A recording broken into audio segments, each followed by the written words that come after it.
नमस्कार बंधुओं, कैसे हैं आप? उम्मीद करता हूँ बहुत अच्छे होंगे।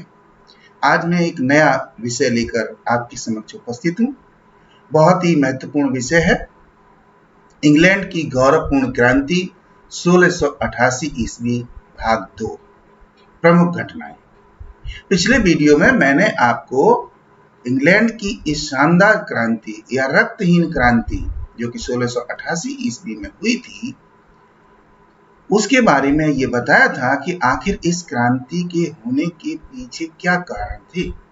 आखिर में कौन सी परिस्थितियां थीं जिन्होंने इंग्लैंड के लोगों को इस क्रांति के लिए मजबूर कर दिया, बाध्य कर दिया। आज के इस वीडियो में मैं आपको बताने वाला हूं कि इस क्रांति की प्रमुख घटनाएं कौन कौन सी थी।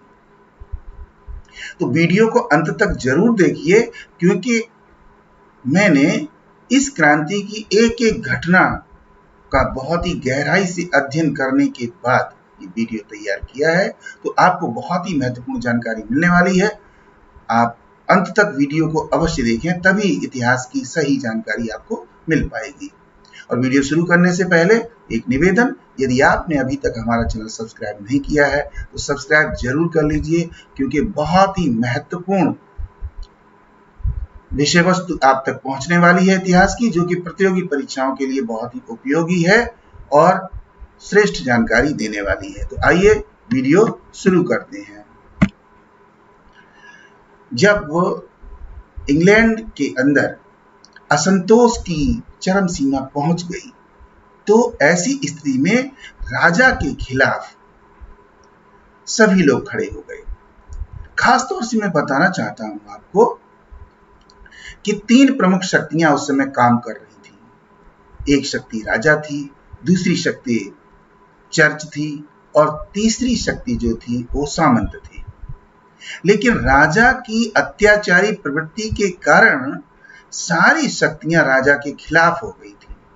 और उस समय दो प्रमुख राजनीतिक दल थे, विग पार्टी और टोरी पार्टी।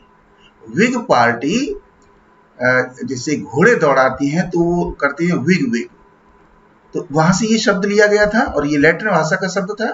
और टोरी शब्द ये आयरिश भाषा का शब्द था, जिसका मतलब होता है डकैत। तो इन विग जो थी वो वहां की उदारवादी पार्टी थी, जिसको लिबरल पार्टी के नाम से जाना जाता था, और टोरी दल उसको कंजर्वेटिव पार्टी या अनुदारवादी दल के नाम से जाना जाता था। अब देखिए, एक उदारवादी विचारधारा के लोग हैं, दूसरे अनुदारवादी विचारधारा के लोग हैं, लेकिन दोनों ही लोग राजा के खिलाफ खड़े हुए, क्योंकि राजा की नीतियों से दोनों ही असंतुष्ट नहीं हैं।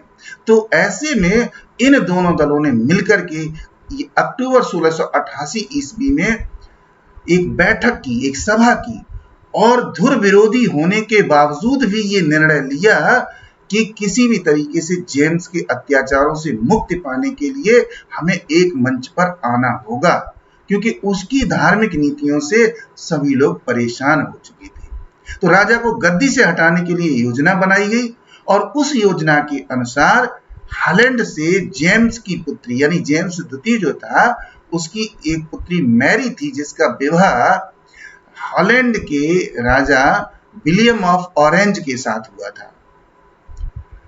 तो विलियम ऑफ ऑरेंज और मैरी ये दोनों ही प्रोटेस्टेंट थे, इसलिए इनको बुलाने का निर्णय लिया गया कि इनको बुलाया जाए और इनसे कहा जाए कि आप राजगद्दी को संभालिए और जेम्स को राजगद्दी से हटा दीजिए। तो ये दोनों दलों ने मिलकर के योजना बनाई थी अक्टूबर 1688 में। अब इसके बाद जब ये योजना बन गई, तो इसको क्रियान्वित करने के लिए एडमिरल हार्वर्ड को हॉलैंड जाना या हॉलैंड उनको भेजा गया।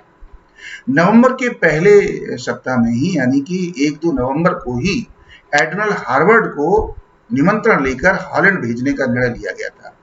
और उस निर्णय के अनुसार हार्वर्ड ने अपना वेश बदल करके, ये एक एडमिरल थे, एक नेवी के अधिकारी थे, इन्होंने वेश बदल करके ये विलियम और मैरी के पास मुलाकात करने के लिए हॉलैंड पहुंचे। और हॉलैंड में जाकर उन्होंने इंग्लैंड की सारी स्थिति को बताया कि इंग्लैंड की पूरी जनता राजा के खिलाफ हो चुकी है, राजा बहुत अत्याचार कर रहे हैं, इसलिए आप का संरक्षण चाहती है इंग्लैंड की जनता। आप इंग्लैंड चलिए और जेम्स द्वितीय को सिंहासन से हटा करके आप सिंहासन पर बैठिए और इंग्लैंड की जनता की इच्छा को पूरा कीजिए। यह निवेदन एडमिरल हार्वर्ड ने हॉलैंड जाकर के विलियम और मैरी के साथ किया। विलियम और मैरी ने इस निमंत्रण को स्वीकार कर लिया कि ठीक है, यदि आप ऐसा कहते हैं और इंग्लैंड की जनता यदि ऐसा चाहती है तो हम अवश्य ही ऐसा करेंगे। अब हार्वर्ड तो वापस आ गए। अब विलियम तथा मैरी के द्वारा निमंत्रण स्वीकार करना। विलियम और मैरी ने निमंत्रण स्वीकार कर लिया और इंग्लैंड जाने के लिए सैनिक तैयारी शुरू कर दी। विलियम ने अपने 15,000 सैनिकों को, जो कि विशेष प्रशिक्षण प्राप्त थे, उन सैनिकों को एकत्रित किया, अपने सेनापति को आदेश दिया और ये कहा कि हम लोगों को इंग्लैंड चलना है और इंग्लैंड की जनता की भावनाओं का सम्मान करते हुए वहां पर जेम्स को उनकी गद्दी से हटाना है। तो इस तरीके से विलियम ने और मैरी ने निमंत्रण स्वीकार कर लिया और सैनिक तैयारी करने लगे। इसके बाद 15,000 सैनिकों के साथ 5 नवंबर 1688 ईस्वी को विलियम जो है वो इंग्लैंड के दक्षिणी किनारे पर स्थित टॉरवे बंदरगाह पर पहुंचता है। टॉरवे बंदरगाह पर पहुंचता है। अभी हम आपको बताएंगे अगली स्लाइड में कि वो मानचित्र वो किस मार्ग से आया था। तो वहां पर अपनी सेना लेकर के पहुंचा। यहाँ पर मैंने एक चित्र लगाया हुआ है जिसमें आप देख रहे होंगे कि तमाम नौकाओं को लेकर के और उन पर साजो सामान भर करके विलियम जो है वो टॉरवे बंदरगाह पहुंच चुका है। अब देखिए यहाँ पर मैंने एक मानचित्र दिखाया है और यहाँ देखेंगे कि इंग्लैंड के दक्षिणी किनारे पर टॉरवे स्थित है और यहाँ ये जो डॉट लाइन दिखाई गई है, जो बिंदु की रेखा है, वहां से विलियम आता है, जहां पर लिखा हुआ है विलियम थर्ड 1688 लिखा हुआ है। आगे की ओर देखेंगे तो टॉरवे लिखा हुआ है और विकम लिखा हुआ है और इसके बाद फिर डॉट लाइन ऊपर की तरफ जाती है, फिर सैलिसबरी लिखा हुआ है और सीमेंस लिखा हुआ है, आगे लंदन लिखा हुआ है, रीडिंग लिखा हुआ है, फिर लंदन लिखा हुआ है। यहां तक इस पूरे क्षेत्र के अंदर उसकी सेना पहुंच जाती है 5 नवंबर 1688 ईस्वी को। इसके बाद जब वहां सेना पहुंच जाती है तो स्थिति बदल जाती है और जेम्स द्वितीय भी इस संघर्ष के लिए तैयार था और उसने अपने 20,000 सैनिकों को एकत्रित करके आदेश दिया कि टॉरवे की तरफ कूच किया जाए और लंदन से टॉरवे की ओर जेम्स द्वितीय के सैनिक वहां पर पहुंचते हैं। लेकिन परिस्थितियां बदल जाती हैं और जब विलियम की सेना को देखते हैं और उसके बाद इंग्लैंड के लोग उनके साथ खड़े हुए हैं तो जेम्स के सैनिकों ने राजा के खिलाफ निर्णय ले लिया और पक्ष परिवर्तन कर लिया। अर्थात जेम्स के सैनिक भी विलियम की सेना में जाकर के मिल गए और ये कहा कि हम विलियम की सेना के साथ संघर्ष नहीं करेंगे, किसी तरीके का संघर्ष नहीं करेंगे। तो जेम्स द्वितीय परिस्थिति को समझ गया और वो तुरंत वहां से स्थान छोड़ गया। तो इस तरीके से परिस्थिति के अनुसार जेम्स के सैनिक विलियम की सेना के साथ मिल जाते हैं। अब जैसे ही ये समाचार मिलता है और पूरे इंग्लैंड में समाचार फैलता है, वैसे इंग्लैंड के अनेक स्थानों पर विद्रोह की स्थिति उत्पन्न हो जाती है।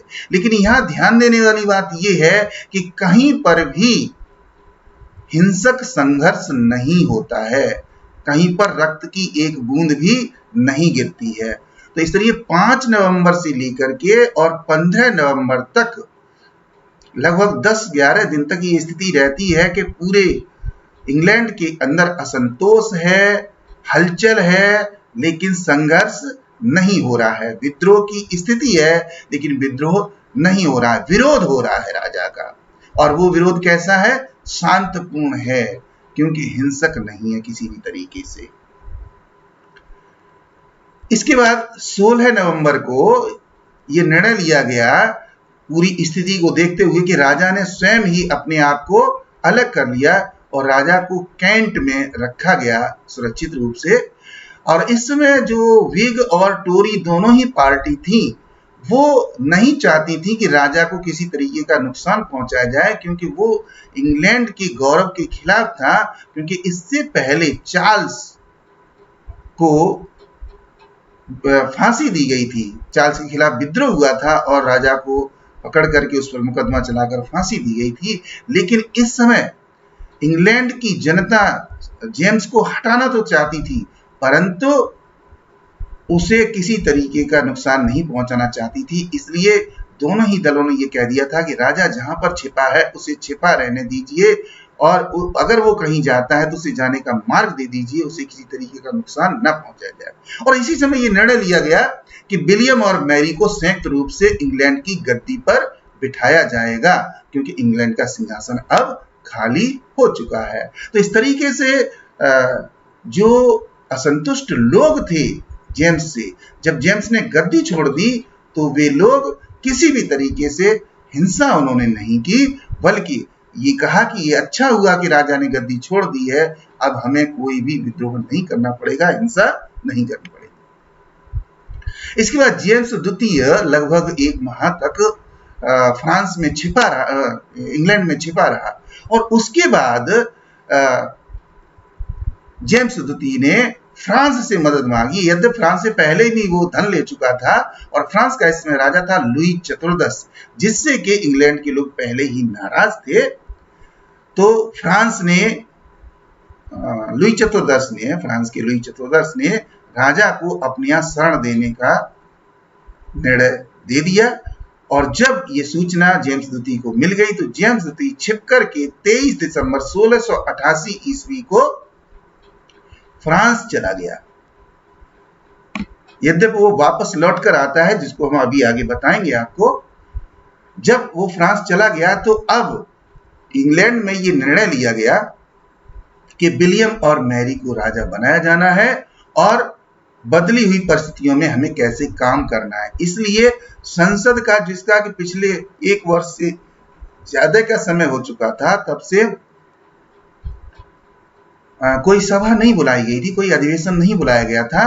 तो 22 जनवरी 1689 ईस्वी को संसद का अधिवेशन बुलाया गया।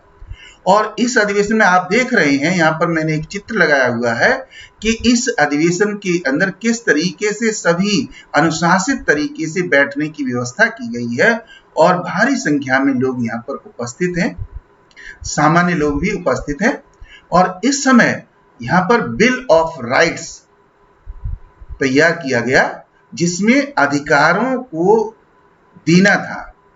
अधिकार पत्र तैयार किया गया, जिसमें घोषणा की जानी थी कि कौन से अधिकार राजा की समाप्त किए जाती हैं और संसद को दिए जाते हैं, और किस तरीके से विलियम और मैरी को किस समय राजा बनाया जाएगा, उन्हें सिंहासन सौंपा जाएगा। ये सारी की सारी व्यवस्था इस बिल ऑफ राइट्स में होती है। इसके बाद विलियम और मैरी संयुक्त रूप से सिंहासन प्राप्त करना। जब अधिकार पत्र ये जारी हो जाता है, इस पर हम अलग से विचार करेंगे परिणामों के रूप में। और इस अधिकार पत्र में यह साफ कह दिया गया था कि विलियम और मैरी को संयुक्त रूप से इंग्लैंड का सिंहासन सौंपा जाएगा, और वो संयुक्त रूप से प्रशासक होंगे इंग्लैंड के। साथ में बिल ऑफ राइट्स में राजा की सर्वोच्चता को समाप्त करके संसद की सर्वोच्चता को स्थापित किया गया था, और जितने भी अब महत्वपूर्ण निर्णय हैं वो राजा न लेकर के संसद लिया करेगी। इस पर हम एक अलग से वीडियो लाएंगे, जिसमें परिणाम के रूप में बताएंगे कि बिल ऑफ राइट्स में बहुत सारी व्यवस्थाएं की गई थी, वो क्या व्यवस्थाएं थी उन पर हम अलग से विचार करेंगे। लेकिन यहाँ पर ये समझने की बात है कि आप यहाँ एक चित्र लगाया हुआ है मैंने, जिसमें आप देखेंगे कि विलियम है और मैरी है, और ऊपर इंग्लैंड का राजमुकुट रखा हुआ है, और राजमुकुट किसी एक के सिर पर नहीं है। आप देख रहे हैं कि बीच में राजमुकुट रखा गया है, अर्थात दोनों को संयुक्त रूप से इंग्लैंड का सिंहासन सौंपा गया था। तो इस तरीके से आपने देखा कि ये इंग्लैंड की क्रांति की ये सारी की सारी घटनाएं बिल्कुल रक्त की एक बूंद गिरे बिना हो चुकी थी और इंग्लैंड का राजा जेम्स द्वितीय सिंहासन छोड़ चुका था और इंग्लैंड के सिंहासन पर अब विलियम और मैरी एक साथ संयुक्त रूप से बैठ चुकी थी। तो इस राज परिवर्तन के साथ ही ये इंग्लैंड की क्रांति पूर्ण होती है। आपने हमारा वीडियो देखा जिसमें हमने महत्वपूर्ण जानकारी आप तक पहुंचाने की कोशिश की है। उम्मीद करता हूं कि आपको ये वीडियो बहुत अच्छा लगा होगा और यदि अच्छा लगा है तो इसे लाइक और शेयर जरूर कर दीजिए और आने वाले वीडियो में मैं आपको बताऊंगा कि इस क्रांति के परिणाम क्या हुए थे। तब तक अध्ययन करते रहिए, स्टडी को जारी रखिए, आगे बढ़ते रहिए। Best wishes to all of you. Thank you very much. Good luck. Good